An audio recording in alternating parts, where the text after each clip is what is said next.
নমস্কার বন্ধুরা, আমি নমিতা আবার একটি নতুন রেসিপিতে আপনাদের সবাইকে স্বাগত। শীতকাল মানেই হলো ফুলকপি, আর ফুলকপি না খেলে কিন্তু একদমই ভালো লাগে না। তো আজকের রেসিপি হলো ফুলকপি দিয়ে ট্যাংরা মাছের পাতলা ঝোল। দেখতেই পাচ্ছ এখানে আমি একটা বড় সাইজের ফুলকপি নিয়েছি এবং ফুলকপিটাকে খুব ভালোভাবে কেটে নিয়েছি। আর এদিকে নিয়ে নিয়েছি কিছুটা ট্যাংরা মাছ। ট্যাংরা মাছটাকে কেটে খুব ভালোভাবে ধুয়ে নিয়েছি। এবার আমি এগুলোকে সাইড করে রেখে দেবো। এদিকে উনানে বসিয়ে দিয়েছি একটা কড়াই। কড়াইটা গরম হয়ে গেছে। এবার দিয়ে দেব পরিমাণ মতো সাদা তেল। তেলটা গরম হওয়ার জন্য কিছুটা সময় অপেক্ষা করব। এদিকে আমি মাছগুলোকে কিন্তু নুন হলুদ দিয়ে মাখিয়ে নিয়েছি। তেলটা গরম হয়ে গেছে। এবার এক এক করে সব মাছগুলো ভেজে নেব। এবার আমি মাছগুলোকে উল্টে নেব।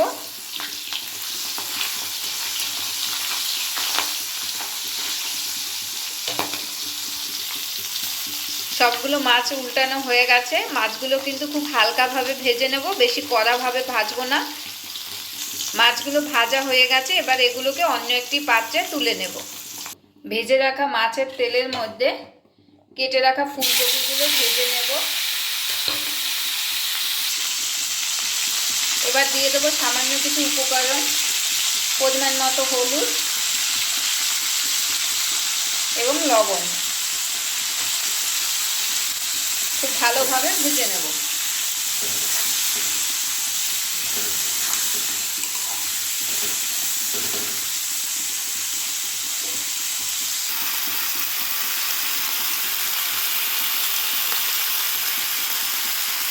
এবার দিয়ে দেব বেটে রাখা লঙ্কা। খুব ভালোভাবে মিশিয়ে নেব।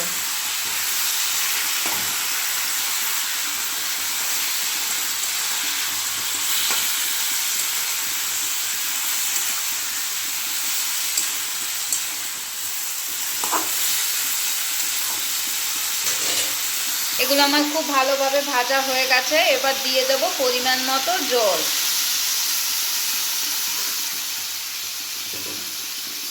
পাঁচ মিনিটের জন্য ঢাকা দিয়ে রাখবো।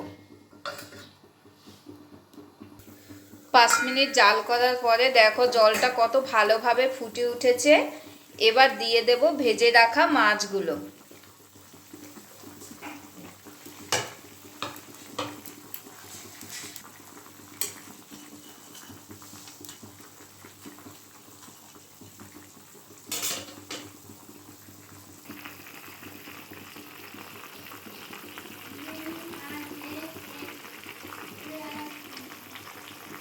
এবার মাছের ঝোলে ফোড়ন দেব, তার জন্য সবজিটা অন্য একটি পাত্রে তুলে নেব।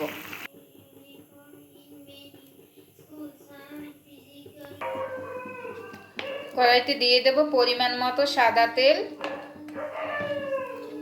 তেলটা যখন গরম হয়ে যাবে তখন দিয়ে দেব গোটা জিরে।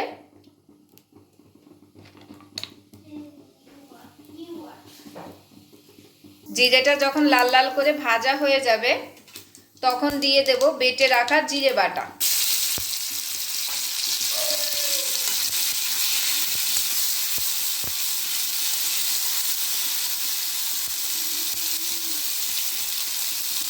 এগুলো যখন ভাজা ভাজা হয়ে যাবে তখন মাছের ঝোলটা এর ভিতরে দিয়ে দেব।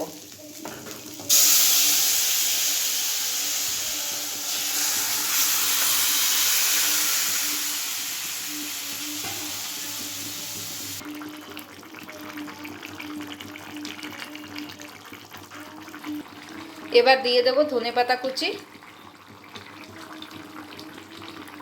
মাছের ঝোলে কিন্তু একটু ধনেপাতা না দিলে কিন্তু খেতে একদমই ভালো লাগে না। ধনেপাতা দেওয়ার পরে কিন্তু মাছের টেস্টটাই পাল্টিয়ে যায়, আর খেতে কিন্তু অসম্ভব ভালো লাগে। এটা পুরো তৈরি হয়ে গেছে। এবার অন্য একটি পাত্রে তুলে নেব।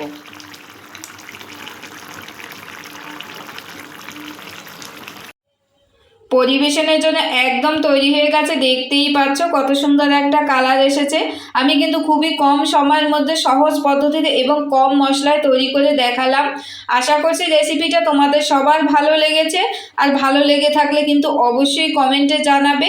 যদি ইউটিউব থেকে দেখো তাহলে চ্যানেলটিকে সাবস্ক্রাইব করে দেবে, আর যদি ফেসবুক থেকে দেখো তাহলে পেজটিকে লাইক করে দেবে, অন্যকে দেখার সুযোগ করে দেবে। আজকের মতো টাটা। আগামী দিন নতুন একটা রেসিপি নিয়ে তোমাদের সামনে আসবো। ততক্ষণ সবাই ভালো থাকো, সুস্থ থাকো।